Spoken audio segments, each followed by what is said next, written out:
Welcome to Unfiltered Friendship. Each and every week, we're bringing you uncontrollable laughter, rants, and figuring out what the fuck we're doing with our lives. There is explicit content, so if you don't like it, don't fucking listen. Did you just go Scottish? Yeah. Were you supposed to go Welsh? I don't know. Okay. I'm confused. I am George, and with me we have... Who's going to go first? Go on. My name's Bailey. Bailey and... My name's Mason. Bailey and Mason again, for fuck's sake. Here we go. What is this, like the third or fourth week in a row? Third, I think. Yeah, I think so. I think third. Yeah, it must With be. a new co-host. What? No, What? how's- Heard. The new year, I still can't speak. No, so nothing's really changed. I No. don't know if that's going to happen. That should have been a resolution for you to learn how to speak properly. Oh, look. I guess I am dogging her right up. Yes. Welcome to the 1 year anniversary. I can't believe it's been a year already that I've been doing this. To be fair, I was saying to my colleague at work today, like, it has gone so fast It this has, year. hasn't it? So It fast. has. Just think, like, this time last year, I was using the really, really shit mics and just sat at a table, not knowing what the fuck is happening. And here we are, beautiful microphones, proper microphones. Yeah. Thank you, Father, for helping me with that one. And I've got new co-hosts. Well, temporary co-hosts, shall we say. Non-permanent co-hosts. I mean, we might as well be planning on permanent getting rid of co-hosts us? at this point. I mean, no, but Shannon is booked in to have her episode. Nice. I know, I can't wait. Anyway, let's get to it. So, last week, I did mention that this is going to be a different type of episode. It's not just going to be us chatting and... What, Bailey? You're about to say You're about to say something, what? This week's AMSMR, and we're gonna. What did make you just sounds. say, Alice? What did you just say? ASMR. And we're gonna make some very sexual comments. Oh. No, we're not. Yeah. No, we're not. Oh. We're not. This is... Okay, I'm just going to dive straight into it. Yeah. Yeah? Okay. Nah. So, I have always been like a fan of true crime, right? And pussy. Okay, this is a serious episode, Bailey. Please no comments. Okay. This is very serious episode. So, growing up, whenever I used to go to my nan, she used to have like, you know, the crime dramas on the TV and everything. Like, I just loved it. And it piqued my interest even more, like watching those shows with her and knowing that she loved it as well, which was like what I had in common with my nan. Well, one of the things. But thankfully, due to podcasts like Crime Junkie, for instance, which is what I listen to all the time, it's constantly in my ears. I've gone straight back to the beginning and to like, I think it's like 2018 they started. Yeah, and I'm listening to every single... I think I'm in 2021 now. And I only started listening last week. Jesus Christ, George. Yeah, because and how often do they produce episodes? It's once a week. Oh my God. Yeah, but I went straight back to the beginning because I'm like, I need to listen fully on all of this. And obviously I've got an 8-hour shift. So it's 8 episodes a shift. Okay, So I'd listen to them in work. And then in the car, unless it's music, like earlier. Anyway... So today, for the 1 year anniversary of Unfiltered Friendship, the podcast, I couldn't even say the fucking name then. I'm so excited I couldn't say the name. I am going to tell you about a chilling crime that occurred in the UK that still remains unsolved even after 55 years. That's a long time to be unsolved. A very long time. Right. Bailey, are you okay? Yeah. Okay. We ready then, boys? Yes. Yeah. Let me take you back to 1970. Times were so different then, like completely different. The pace of life was so much slower, and you would have to sit down with your family every evening for your evening meal. Takeaways and ready meals weren't the norm, Family trips to the market and corner shops were more of a thing, and haggling for prices was just what happened. Pub life was constant. Nursing a pint whilst keeping warm after a tough day was a goal for many people. Everyone smoked, and telling your boss to fuck off was normal. Yeah. I do that now. I do that now, but it was normal. I think I sometimes do. I don't know. Can't remember. So was striking. That was normal. And just walking off a job with a drop of a hat with no repercussions. Completely fine. Power cuts were inevitable regularly. And internet wasn't a thing. The only way to contact anyone away from your desk job was from your house phone, which there was only one per household that everyone had to share. So if you weren't at home or work, there was no way of contacting you. So you get my gist. Yeah. Right, things were completely different. Very, very different. Okay. Jaqueline Ansell-Lamb was born on the 21st of September 1951 to her father, Jack Ansell-Lamb, and her mother, whose name is unknown. I think it might have been Susan, because that was Jackie's middle name. She lived in North Harrow, which is a suburban area northeast London, for the majority of her life. She had lots of friends and would often see them at any given chance. Jackie was quoted by friends to be a typical 60s teenager, with mini skirts, bell-bottom jeans, hip huggers, false eyelashes, and a good amount of eyeliner, to say the least. At 18 years old, Jackie broadened her horizons and ventured north to Manchester to secure a job as a secretary. She moved in with a friend the month before getting that job. On the weekend of the 7th and 8th of March 1970, Jackie and her friend both travelled back to London to gather more of Jackie's belongings, but Jackie insisted that they should only buy a one-way ticket because they'd be able to scrounge around when back in London to return when they wanted to. Little did she know that decision was the one to potentially kill her. Oh my God. Dramatic much, Jesus. Jackie attended a party in Earl's Court, which is only just over 11 miles from her home in North Harrow. There, she became friendly with one man whom she spent the rest of the weekend with. By Sunday the 8th of March, she was unable to gather enough money to get a ticket back to Manchester, so she decided to hitchhike, which was perfectly normal then. You could do that then. The man Jackie became friendly with dropped her off at Junction 4 of the M1. He told her that he could give her the money for a ticket, but she politely declined and said that she would be fine getting back her way. The journey back to Manchester was a 200-mile trip, which normally would take about 4 hours, give or take. Thankfully for her, Manchester City football team had just beaten West Brom in the League Cup finals at Wembley that weekend, so she thought there would be plenty of travellers heading back in her direction. There was also a carpet convention at the time, so businessmen from all over the country travelled to and from London that weekend. That day, she was wearing a blonde wig, false eyelashes, a dark blue coat and maroon shoes. She was carrying a Japanese airline bag because the initials of the company were the same as hers. Yeah, so JAL. Oh, okay. Yeah, same initials as hers. But what she was wearing as typical fucking teenager in the 60s. It was established that she managed to get a ride with another hitchhiker for close to 50 miles into Buckinghamshire. How she travelled further north from there was unknown, but she was spotted getting into a saloon car in Kiel services on the M6 close to Stoke-on-Trent at approximately 4 to 5 p.m. that evening.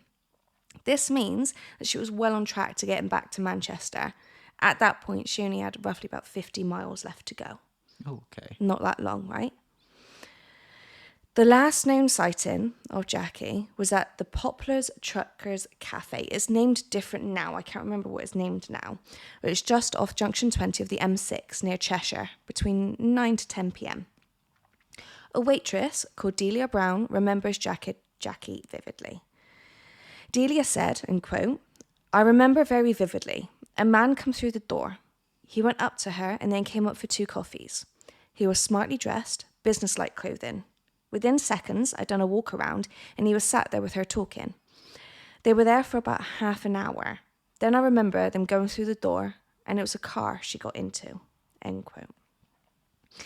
The car that they got into was believed to be a white Jaguar. However, it's not been confirmed. This man, however, has never been traced. How?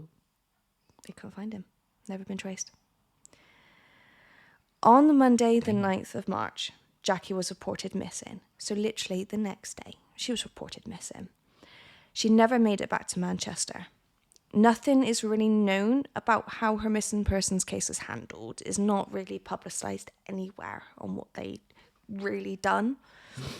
But on Saturday, the 14th of March, so a week, 1970, a young boy and his father were walking through the woodland area of Mere, Cheshire, when they found a young girl face down in the grass. Jaqueline Ansell-Lamb's body had been found. She was only 20 miles from the place she now called home. That is painful. Yeah. Like, being so close to getting there Yeah. is where you lose your life. Mm-hmm. My God. There was obvious signs of sexual assault.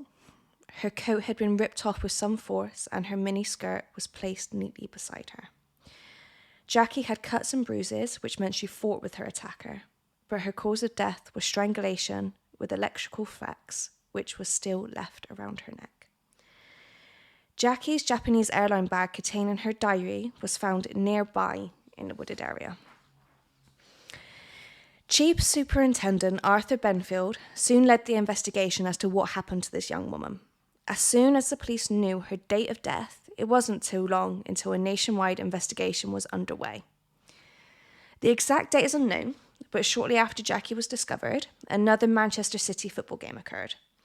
The police knew that weekend Jackie went missing, there was a football game in Wembley Stadium, so they took this opportunity to make an appeal through the loudspeaker at this game to see if anyone saw or heard anything relating to Jackie's murder. Some 40,000 fans attended that game that weekend and travelled back home along the M6. So surely someone knew something, right? They had to. As well as that appeal, the police distributed 4,000 posters of a policewoman in similar attire to Jackie around the Manchester and Cheshire area. According to some articles, there was a good response after all of this, but nothing significant came of it. Cheshire police soon ruled out the man she met at Earl's court party and all of her other male associates. So no man that was associated with Jackie, full stop, was put into question, really. Jackie's case grew colder and colder as the days and months went by.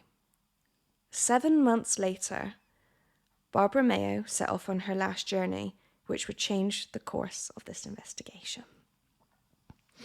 Make sure eyebrows are like so far up your head. They're going to keep going. They're going to keep going. I can guarantee they'll be in my hairline by the end of this. Yeah. Did you say that she went back to London with a friend? Yes. Why didn't she go back with her? Don't know. No one knows. No one knows what happened to that friend. They just know that she was questioned and she just didn't go back with her. That's really weird. I think that Jackie must have just had to go back because she had work. So that the opportunity to go down that weekend back to London to grab some of her stuff with her friend, then come back by Monday so she can go back to work. You know, I think that's what it was. But her mate was like, fuck it, I'm just going to stay here for a little bit. You know? Damn. Yeah. I mean, if it was that easy to get off of work. Yeah. Well, I don't know what her friend done for a job. I don't know. Right. Barbara Mayo was born on the 20th of March 1946 and lived in Hammersmith, West London. She was a 24-year-old English graduate. Some reports say she was a trainee English teacher, whereas some reports claim she was a car tradesman. Very different. Those are two very different jobs. Yeah. How was that? Don't know. What? It literally, I cannot find a definitive answer on what she'd done. Okay. Very strange. Right? That's weird because they're both very, very different jobs. Because the police have said on some points that she was a car tradesman. Some police reports say that she was an English teacher. And Are her they two friends. So different she was a people? trainee English teacher, Yeah. and she was a car salesman. Don't know. Could she have been training but doing car sales? Possibly. Don't know. Is it the same person or is it two Yeah. people? Exact same person. Yeah. Unless there's one more to the case. That's not. Oh. That's not. Well, what a shame. Well, not what a shame, No, but okay, Mason. Okay. not a shame. Unlike Jackie, there isn't a lot known about Barbara's life. All there is known is she had a boyfriend and a bright career ahead of her. On Monday, the 12th of October, Barbara left her home in Hammersmith and set off on the 250-mile journey to Catterick, North Yorkshire, to retrieve her boyfriend's car, which had broken down and left at a garage in Catterick. The journey would take about 5 hours. Oh my Jesus Christ. You got to think, that's well up north, isn't it? Yeah. I mean, I don't really know where... Catterick? Catterick, North Yorkshire. So you know where Jesus. Manchester is? Yeah. Go an hour further up. Jesus. Oh my God, that is a long way to go. It's a long way from London. So they're both kind of going a similar kind of route. Yes. Barbara's last journey started from her flat. She used the underground to the start of the M1 in Hendon, which is just outside of London, which is roughly a 1 hour journey on the tube. From there, fuck knows. No one knows. Like I said, not much is known about Barbara, which includes her travel plans on that day. On Wednesday, the 14th of October, so 2 days after she left London, her boyfriend filed a missing persons report after she failed to arrive in Catterick. She was last seen wearing a navy blue coat, lilac jersey, and gold and tan slacks. Do you know what slacks are? Not really, no. Think 70s disco with the flare at the bottom. Oh, okay. They're very, very different. Very stylish, I guess. 70s, come They're on. coming back. They are coming back. They are. Yeah. My mum and my brother's fiance's got. I've heard it Do they recently. actually? You won't catch me dead in them. They weren't Well, gold and yeah, tan, but- were they? No, they're black. Oh, okay. Yeah. They're more of a woman's thing. I am a homosexual. You yeah, never but you're know. not that gay, hopefully. Okay, moving on. Moving on. Now, you have to remember we're talking about the 70s here. So it wasn't as easy as it is now to track someone down using social media or pinging their phone's last Or even location. sat-nav. Not sat-nav. CCTV. Yeah, no, True. nothing like that. It was literally picking up a phone book and calling people they knew to see if they had seen Barbara at all. Which means calling the underground to see if anyone remembered seeing her at the start or end of her journey on the tube. However, on Sunday, the 18th of October, a family was taking a walk in the woodland area of Old Hucknall near Chesterfield, Derbyshire. They discovered something underneath a pile of leaves. Barbara's body had now been found, 156 miles from her home in Hammersmith. Barbara was face down, with obvious signs of sexual assault. Her jacket partially covered her. She was also badly beaten with blows to the back of her head as well. Her cause of death? Strangulation with electrical flex, which was left around her neck. So they were both around a similar sort of distance from Manchester-ish. No, so, well, sort of, yeah. Because if she was 156 miles from it, and what was the other one? About 200. They were 60 miles apart. I thought you said she had 50 miles left of the 200-mile journey. Yes, 250-mile journey. Oh, okay, there you go. Yeah. Okay. No, it would be 200 miles. Yeah, because you did Yeah, say 200. Sorry, yeah, 200 miles. So they are around a sort of similar kind of distance. From, yes. Yeah, Ish. but like they're quite a bit further apart. They are quite a bit far apart. Yeah. Yeah. But they were around the same line. Say if you put a line through like the area, they were on pretty much on the same line. Okay. Yeah. So it's looking like the murderer is the same for both of them. Well. I knew that as soon as I started reading this. Yeah. because it's obvious, right? Yeah, you don't tend to kill someone the same exact way by chance. Exactly. No. Same, You same have to be exact way. like, that'd be some extreme luck if you did that and then someone Coincidence. did it the exact same, like after. Yeah. That would completely throw people off. Yeah. However, I know different. Okay. Plus, with the electrical flecks around their necks, like that's a signature, that isn't Yeah. it? Okay.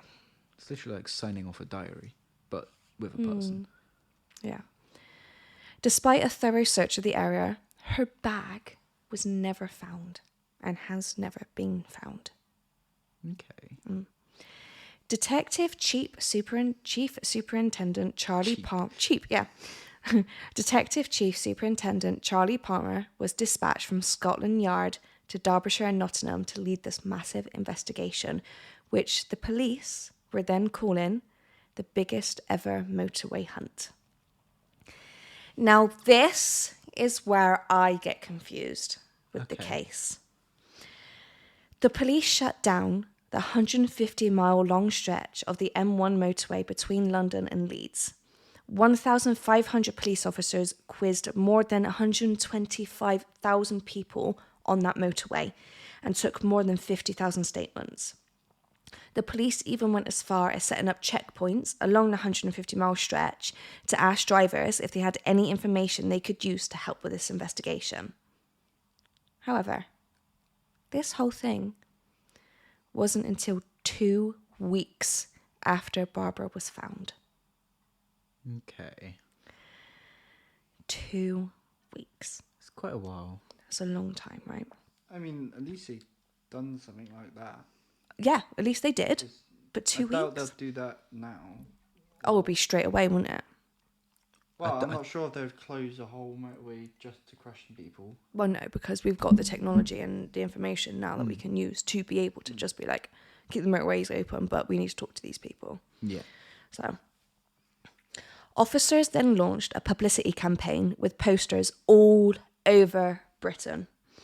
It was believed that some men who might have given lifts to females, hitchhikers at the time, hadn't come forward because they didn't want their wives to know. And police appealed to them, saying their wives would not know that they came forward with any information. They wouldn't be told, so they didn't really have anything to worry about.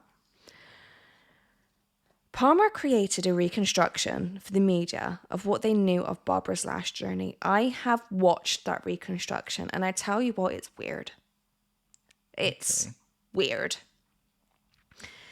They started at her house in Hammersmith and used a policewoman dressed in clothes similar to those found on Barbara. Now, some reports, though, say that those clothes that that policewoman was wearing were the actual clothes Barbara was found in. How is that possible? It's possible, isn't it? Well, yeah, it's possible, but surely not. I mean, Don't know. I doubt that. I There'd doubt be it. Evidence. Yeah, that's what I thought. So I was And like, why would the police lady willingly put a dead girl's clothes on? exactly. Yeah, that's literally tampering with evidence. Evidence? Evidence, yeah. Evidence. That's what I thought. But then when I was reading, it's like multiple reports saying like she's wearing Barbara's actual clothes. Yeah, it was so strange. Really weird. When interviewed, Palmer was asked if there was anything he would like to say to any young person wanting to hitchhike along the M1. He simply said, don't. At the time, they didn't know what they were dealing with. All they knew was that a young woman was found dead, killed, and she was last known to be hitchhiking on the motorway. That's all they knew. The publicity from the reconstruction led to more than 700 reported sightings of Barbara. One man did come forward, which ignited a fire with this investigation. This man was from a town in Kimberley, Nottingham, just off the M1 and 18 miles from where Barbara was found. He said, quote, "Me and my mate were returning home from work at 4 p.m. and we passed a Morris Traveller parked at the crossroads. A little bit further on, there was a nice-looking girl thumbing a lift. I said to my mate, if I didn't have you with me, I would give her a lift. In my mirror, I saw the Morris Traveller picking her up. They followed us to the M1, and that's where I lost sight of them. I'm sure the girl who got into the Morris Traveller was Barbara Mayo." End quote. Oh my God. This man, the man in the Morris Traveller, was described to be between 30 and 35 years old, of medium build, with mousy hair brushed forward. There was another problem though. At the time, there was somewhat over 100,000 Morris Travellers on the road in Britain, Oh my God. but police tried to trace every one of them. Another witness who came forward after the reconstruction was a butcher from Kimberley, who said that he thought she had come into his shop for faggots and walked down the hill towards the main road. I knew he'd smile at that. But no one came forward to say that they had given Barbara a lift that day, which was unusual, as someone had to driven her out of London to Kimberley. A sketch was made of this man seen in the Morris Traveller, and posters were put up in the same checkpoints that police had made in their initial investigation. In my research in this case, I found a forum, which is sort of like diary entries. You can put in diary entries into this forum. And I found an entry from a woman who was travelling along the M1 to Manchester at this moment. She says, basically this, I had to decipher this diary because some of it didn't make sense. And then afterwards she did like reply saying, "Sorry, this is what I meant from all of this." But still didn't really make sense to me. So I had to decipher a lot of it. So she said that she was travelling with her husband and 3 children. They stopped off at some services to get coffee, more so for her husband. She notes that they had to cross over to the southbound side of the motorway services because the northbound ones were closed. They felt comfortable leaving their children in the car, as the eldest was 16 at the time, so they could rely on him to look after the younger 2. As they walked into the service station, she saw the sketch the police had released of the man from the sighting. But as soon as they carried on to get coffees, there he was. My son's eyes just popped out his head. The double of the man from the sketch sat there drinking his coffee. They soon notified the security, who notified the police that this man was sitting in front of them. By the time the police got there, the man had left with someone else, carrying a lot of sandwiches and full thermos flasks. The man was wearing a grey jacket and a big flashy watch, which was unusual at the time because small, elegant watches were in fashion then. Obviously, no one could tell which way of the motorway he was travelling because the northbound services were closed. Police took their statements, but made the couple feel like suspects, even though they had 3 children in the car and were travelling from Newport after coming back from holiday. They heard no more from the police, but something was really annoying them. Neither of the couple could understand why police didn't shut down both sides of the motorway, and the amount of refreshments this man and his companion were carrying indicated that they were going on a long journey. It was later reported in newspapers that the police had multiple sightings of the man resembling the one in their sketch, but they didn't really take any notice of it because they were unusual. You were usually from, quote, drunks at night, end quote. The media started to suggest that Jackie's murder and Barbara's murder were connected.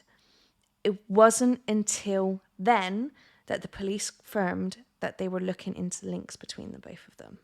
So basically, it was the media that linked it, not the police. In all honesty, I don't think that they even thought about any of it but until the media did. Mm. So it was thought that the man they were looking for was between the ages of 30 and 36. So they widened their age range a little bit. Could work in business environment, but not necessarily. Short hair, which could be blonde, but could change, and strong. During the investigation, the police received a chilling letter. This letter claims to be from the killer, and it states that Barbara Mayo's murder wouldn't be the last. This now solidified things with the police. They were looking for a serial killer. Unfortunately for the police, Barbara's case, just like Jackie's, grew cold quickly. Now, there are a few things that I didn't mention about both cases.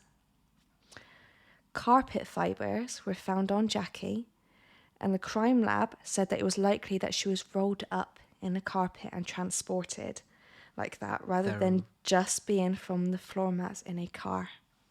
There was that carpet convention you said There was was. in London. There was. Oh. You gotta think, people from all over the country was going to that convention. Yeah. So that kind of rules out people. Well, not really rules them out because they could have gone to both. People What? in that stadium for. Are you thinking football? the fans? Yeah. Manchester so City fans? It can rule out probably most of them, but maybe not all of them. There was DNA found on Barbara. However, we're talking about the 70s here. DNA wasn't a thing. DNA testing just wasn't a thing.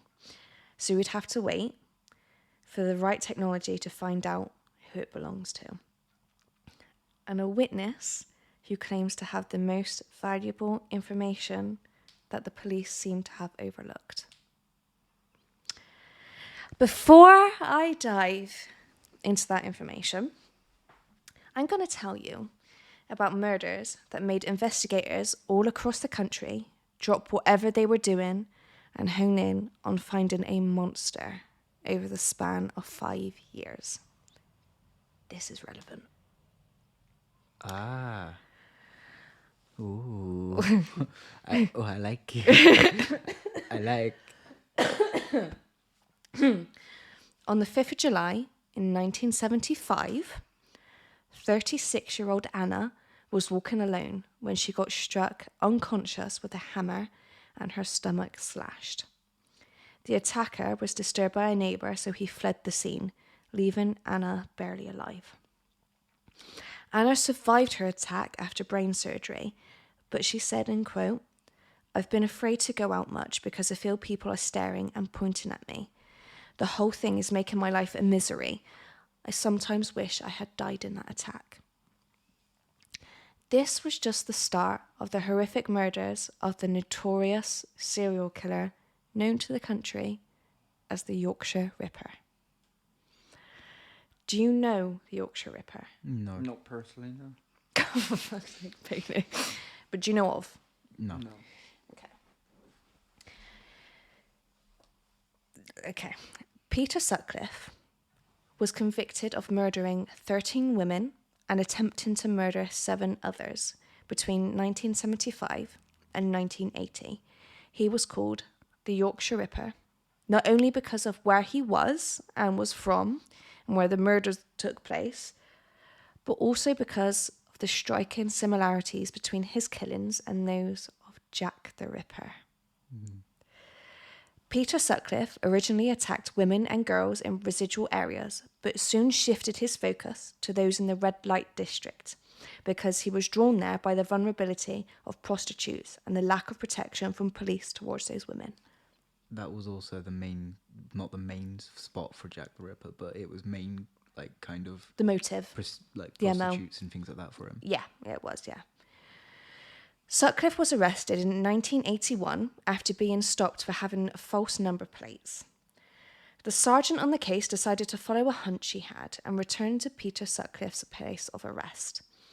He discovered a knife, a hammer, and a rope discarded behind an oil storage tank. He managed to hide it behind that storage tank because he told the officers, "I'm bursting for a pee, I need to piss." Managed to grab everything, dump it, without the officers knowing. Fucking police That officers. is impossible. Nowadays, yes. Yeah, nowadays they will go with you. No, surely you would think, arresting someone, maybe I should follow them just in case they're about to dump something. No, That is literally the first thought that would come to my head. no. Not for them. Yeah. After 2 days of interrogation, Peter Sutcliffe admitted that he was the Yorkshire Ripper. The following day, he calmly described all of his attacks. And several weeks later, he wanted to talk to the police, and he spoke freely. Peter said, and quote, "The women I killed were filth, bastard prostitutes who were littering the streets. I was just cleaning up the place a bit," end quote. Sutcliffe openly talked about all of the murders and attacks he carried out, naming every single one. Now, I mention Peter Sutcliffe because for many years, and even into the late 2000s, he was suspected to have attacked and murdered Jackie and Barbara. Peter was later questioned about both of these women and denies any involvement in their deaths. Now you've got to think, if he's open to talk about every single one of them, even ones that the police never knew about, then you would have thought he would be open to talking about them too. Also, all the other attacks were along the motorway kind of thing. Like, they were at least somewhere near the motorway. His attacks were not. Exactly. If And he attacked that, method's different. yeah. Mo, yeah. Whereas, obviously, has got the electrotape or Electrical flex. electrical flex around their necks. Yep. He was hitting people with hammers and slashing their stomachs. And they weren't prostitutes. Exactly. They But they were worked in- vulnerable women, and you've got to think, his first known attack, his first known attack, which wasn't known until recently, was in 1969. So the year before Barbara and Jackie. But the one that set everything off was in 74. Okay. So in theory, he could have changed the MO. But did he? Maybe. It seems very unlikely. In 1997, so 27 years after the murders, I was 3 months old at this point. Yeah, I know, old bitch. I didn't say it, but I'm not going to disagree. Okay. DNA testing was finally available to police. Remember the DNA found on Barbara? The test was carried out on the little evidence they had to finally find the man responsible for taking this life. However, no match was ever found in any database available. But they finally managed to conclusively link both Jackie and Barbara. Okay. It was the same man. There was no match to Peter Sutcliffe, whose DNA was in the national database. So just like he said, he had no involvement in their deaths.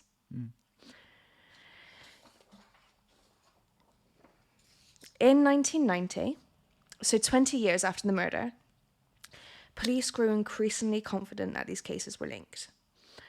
Remember, the DNA hadn't proved this yet. Obviously, we're going back again now.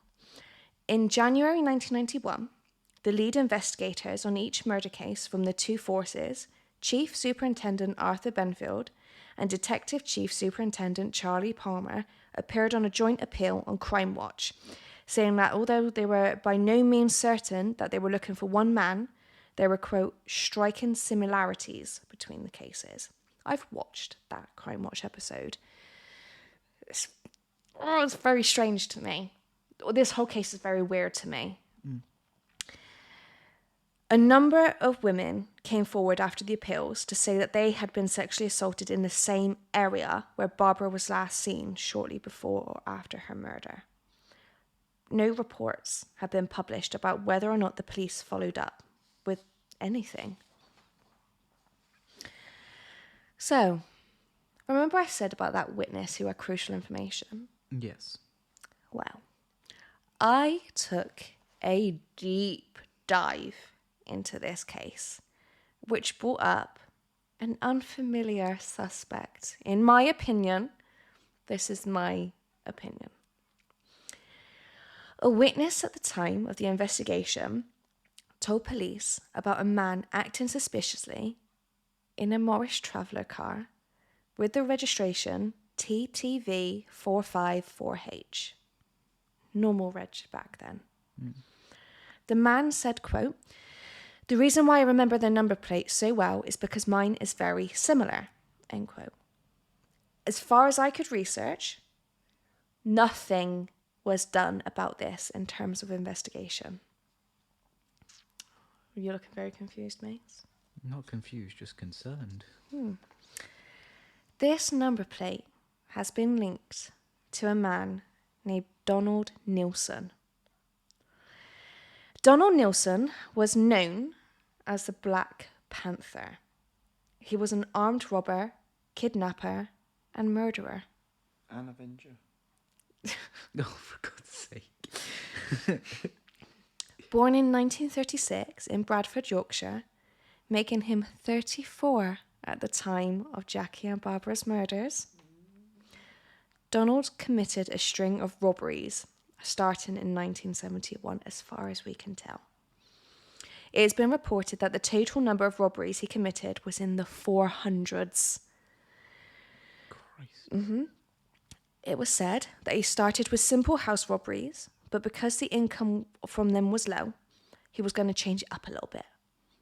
Luckily for Donald, that one last house that he broke into had guns and ammunition.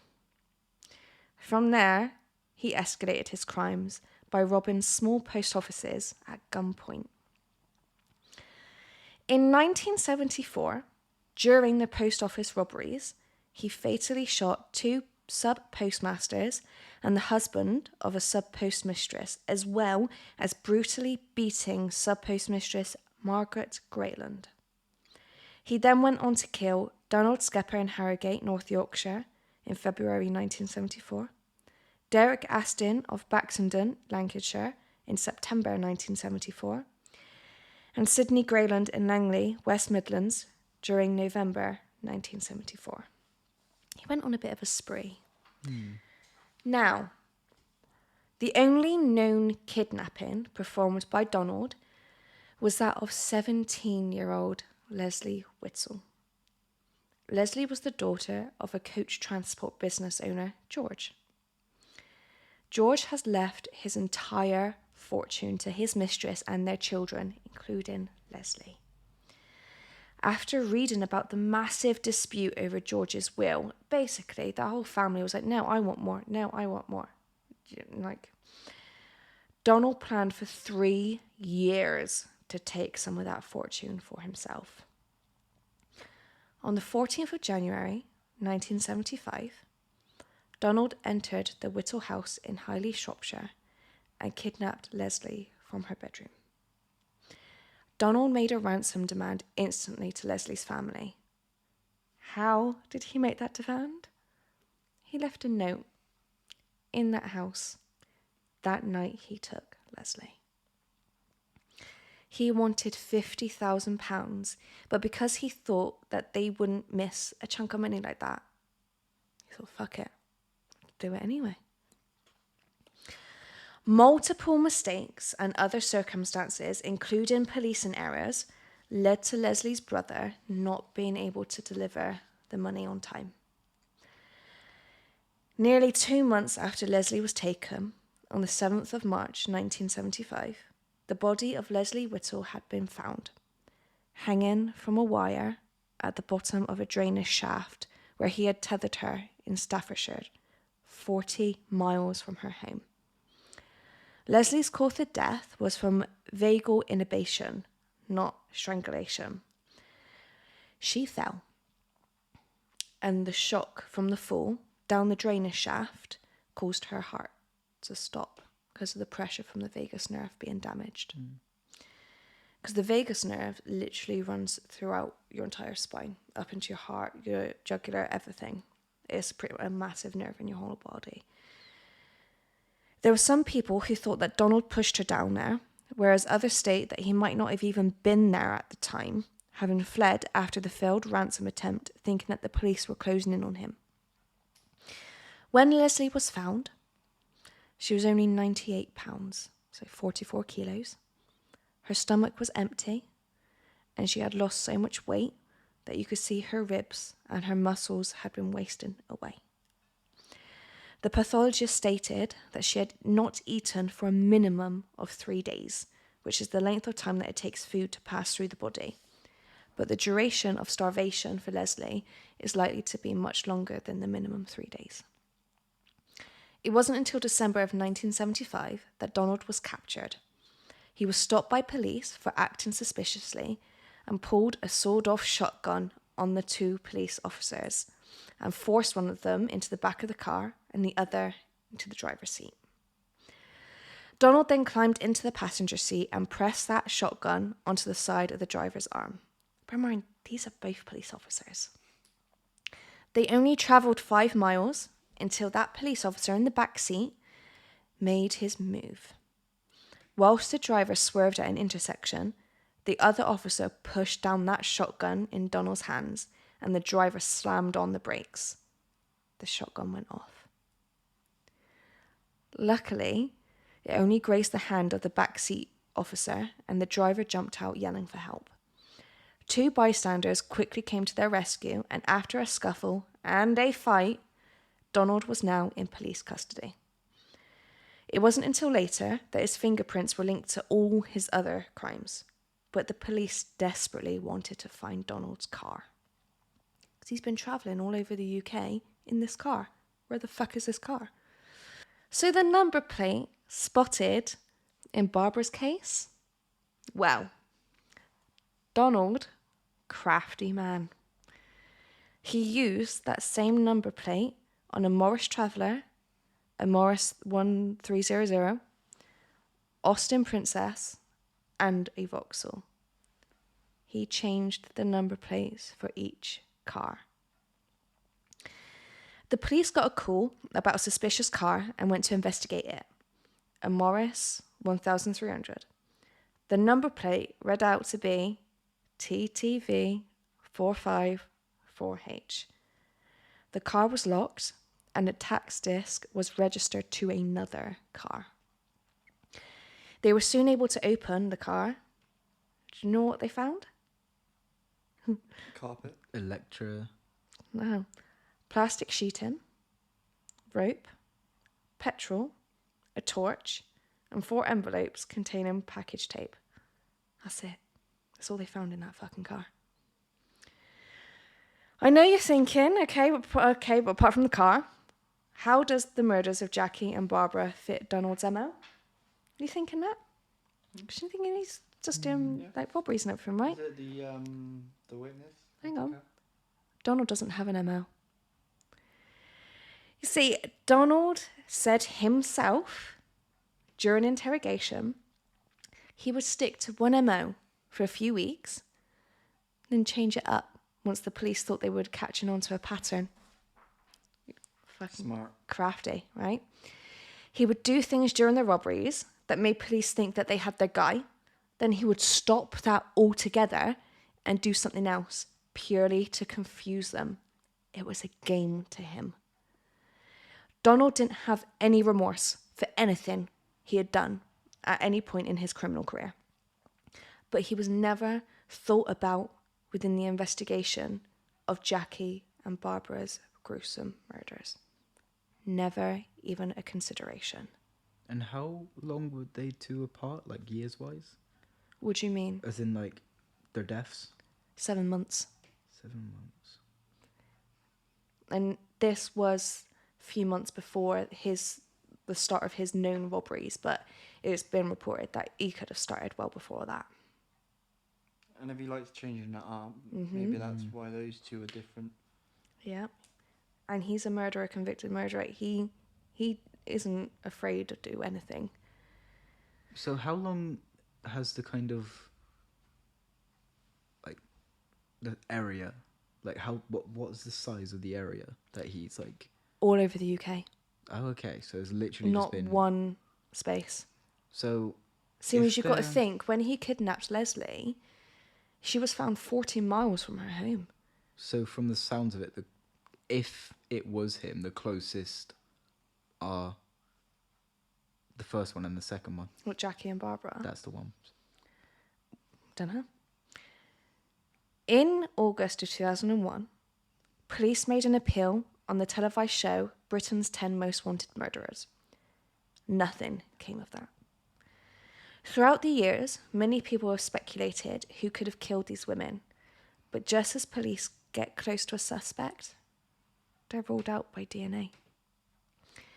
Jackie's father passed away in 1998 and was buried with his daughter in Cambridgeshire, only knowing that his daughter wasn't the victim of that prolific serial killer, the Yorkshire Ripper. According to police, they are constantly looking into this cold case and trying to figure out how this motorway monster got away, but more importantly, who done it. Official reports on the case won't be released until 2070 because of the police looking into it all the time, and details the police have not released about the murders because only that monster would know them. So it might even be possible that in my lifetime, I will never know what happened that fatal year in 1970 to Jaqueline Ansell-Lamb and Barbara Mayo. Tune in 2070 where me and Bailey will tell you what happened. So, yeah. I read somewhere that initially they had 250 suspects, but ruled them all out. They couldn't all of them. Every single one. Every single one. They ruled them all out. Could there have been something that they maybe overlooked within it? I think so. Yeah. Now, I've got my theory on Donald Nilsen, obviously, because his car was spotted. And someone said they swear they saw Barbara in that car. But also, why was Barbara going to Catterick to get her boyfriend's car and not her boyfriend himself? What's that all about? That is weird. Because she was working. Don't know what he done. Don't even know if he was questioned in any of it. But if his car broke down in Yorkshire... Why was it? Dude, Mason's face just dropped. It's just dropped. Go on, what are you thinking? Obviously, Donald's car was found in a suspicious place. Well, I don't quite even a know. difference in. Was it ever confirmed that his car was there? In what?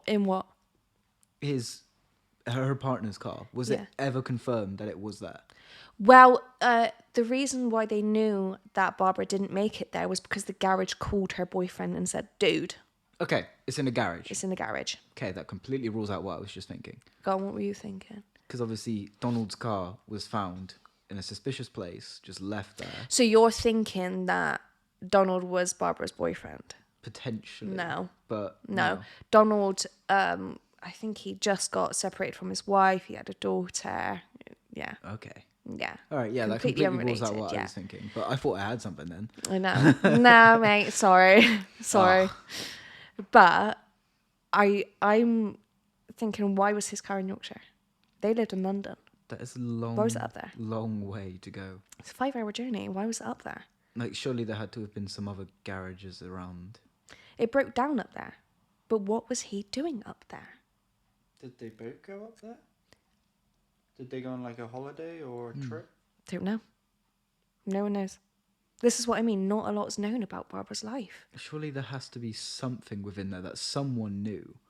There has to be, but no one's come forward. Apart from that one man that said about the car, the Morris Traveller, which was linked to Donald Nilsen. It seems to be that everyone's going what's happened after, not what's happened before. Mm-hmm. There could be something underlying within the past. Yeah. Obviously, it's the past anyway. Well, you got to think, like, with Jackie, she hitchhiked all the time. She knew what she was doing. So did Barbara. Barbara hitchhiked around Europe at one point. See, now, how long ago was it that his car went in to the garage? Don't know. This is what Could I'm it saying. have been 7 months? Well, who knows? Yeah. That's quite Is confusing. he still alive now?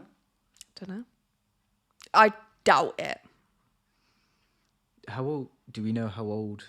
How old was Barbara? 24. 24. So he was probably around Around the same age. similar age, but obviously it's the 1970s. He could have been a lot older than her. Did it not say his age? No. No. Didn't even know his name.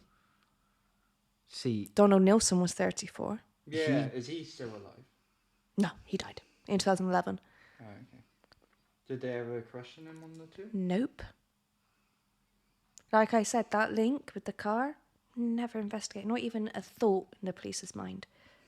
So maybe it was him and we'll never know. That's what I'm saying. We'll never fucking know. all to me, everything is pointing towards it being him. Which one? Donald or the boyfriend? Donald. That's But what I thought. it is still weird that the boyfriend's car is so far away. Does he have relations up there, like family? Don't know. I couldn't. There could be Why? loads of reasons why There his could be. car is Yeah. up there. There could Why be. was that not a question that the police would have asked back then? You Dunno. might have just had like an actual answer and they just said, yeah, fair enough. Yeah, include that in a report. The problem is, Brady, please don't. The problem is that all reports, everything, even the ME report, is locked. You can't get to it. You cannot read them. You just cannot do anything. All that I have found is public information. The stuff that people need to know to solve this this cold case is locked away. So maybe there is something within those files that does point towards Someone. maybe her boyfriend. You never know. That's why we know no information on him. Potentially. But it also might have that sighting of that Morris traveller that Donald had. It's also so that if they ever find anyone, they can figure out if they're telling the truth or just winding up the police. Yeah, because exactly. there's certain facts that we don't know. Yeah. But only the police will know on the case. Yeah. Like, what the fuck happened to Barbara's bag? Like, where'd that go? And that was found nowhere. I tell you what, there was a man that the police did suspect for a time, but was ruled out quite quickly. He ended up being convicted with... no, he didn't. He died of cancer before they could even catch him. He murdered this girl. And when they raided his place, there was just photos of this murdered girl everywhere. And he found in a pile news clippings and reports about Jackie's murder. So they did suspect him for a little bit, but he was ruled out quite quickly. What ruled him out? I don't know. You told us to ruled ask out? you any questions, and No, you would this is know. what I'm saying. The things that I don't know. Was it ruled out because he died, or was it because... I think it might have been age, the profile they got for their suspects, the MO, the electrical flex. It didn't. The woman that he murdered, it wasn't anything like Jackie and Barbara's at all. It was definitely one person. Yeah. So there no way was there two people maybe working together along it. Nope, one person. However, my suspicions grew increasingly when I was finishing off my research today. When the woman with the diary entry said that he left with someone else. When that man she saw in from that sketch left with someone else. I'm now thinking, for a young girl hitchhiking across the UK, if you're getting into a car which has a man and another female in the car, you're going to feel comfortable, aren't you? Yeah. So it could easily be a duo, but the man being the attacker, whereas the woman just being the sort of the ruse. Didn't you have... Was it murders? I can't remember what year it was. There was a man and a woman. It was very notorious, but I cannot remember what it was. I know what you're on about now. Yeah. They were ruled out. It wasn't even a thought because because of what they done. No, they buried their victims. What they called? Do you know what I'm about? Yeah, I know which ones you're on about. Yeah. And it was What more are like younger as well, wasn't it? Yes, Yeah, they were did very a lot younger, a lot younger people. No, some of them were older. I think their oldest was in her 40s or something like that. But they... What ruled them out? Pretty much MO and time as well. The time just didn't match to both of them. That was a more recent, wasn't it, anyway? I think. I can't remember. One of you Google it. I wouldn't have a clue what to search to find. Neither would I. I ain't got a clue. Crazy couples that kill. Pretty much, yeah. Yeah. I can't remember, but I know what you're on about. It was the couple that pretty much murdered and buried young women in their garden over a span of like a decade, basically. There was one that there's a couple that was with do it with guys as well. Yes. There was a lot of speculation that one of the suspects could be someone that murdered men as well, but ruled out through DNA. This is the thing. There's evidence that it could potentially be a man from the carpet industry. You got to think as well, because Jackie was found with carpet fibres, right? But the thing is with that, if it was a different person that got her up to she was sighted getting into different cars, it can't be from someone from there. It could still be. It could be, because you got to think, everyone's travelling from all over the country. It could be. But also, the guy she was last seen with was dressed like a businessman. This is what I'm saying. There's so much speculation to these cases. They have been linked, thankfully, through DNA, so they are now forever tethered to each other. But they don't know names? They don't know anything? No.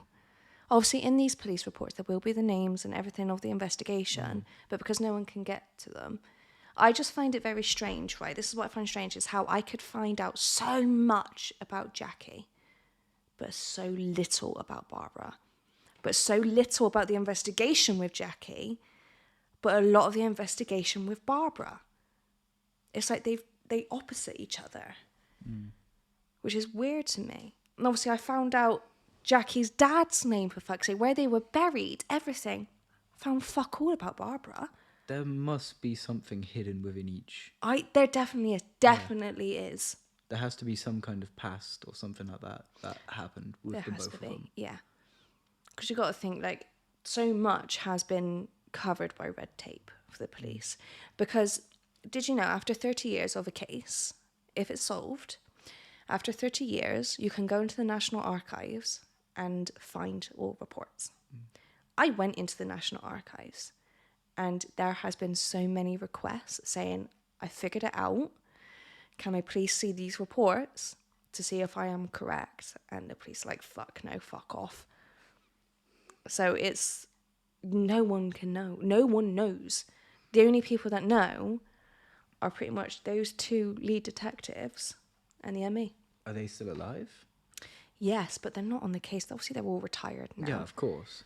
But actually, I think one of them died not that long ago. But there's a new team now. They're constantly looking into these cases, which renews the 30-year timeline of the case. So, I don't know. Then again, there has just been a cold case that's been solved recently. Which I did mention on the pod a few weeks back. About that guy in Bristol, wasn't it? Yeah. Yeah. But obviously he was, 90 or something like that now.